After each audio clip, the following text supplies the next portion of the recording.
Police को मिली बड़ सफलता। केबल बोझे एक ट्रक रू 1 कोटी टंकार अधिक मूल्यर गंजेई जबत करिछि सुंदरगढ़ टाउन थाना पुलिस। ट्रक को जबत करी ट्रक चालकों को पुलिस अटक रखी पचरा उचरा करुछि। सुंदरगढ़ टाउन थाना अंतर्गत नुआ बसस्टाण्ड ओभरब्रिज निकट ट्रक जबत करिछि पुलिस। अनुगुल राज्य बाहर को गंजेई जाउतबा समय ट्रक जबत को कला पुलिस। ट्रक रो किछि केबल तार 120 बस्ता गंजेई लुचई बाहर राज्य को चालान करा जातबा बेले पुलिस ट्रक को अटकाई जबत करिछि।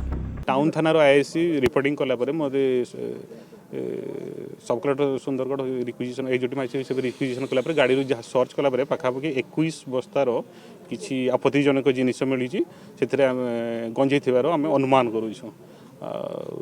से 21 बस्ता प्राय 6 क्विंटाल हेबो बोली आम अनुमान करूँ। मापामापी कलापर केते गंजेई बा कौन अच्छी संदिग्ध जिनस अच्छी जना पड़ जहाँ जना पड़ता झारसुगुड़ा सुंदरगढ़ रोड देकी कड़े जीवार संभावना था।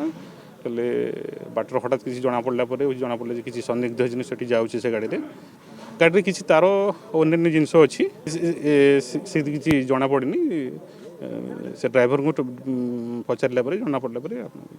Sundargarh Ravi तंती report Odisha update 24।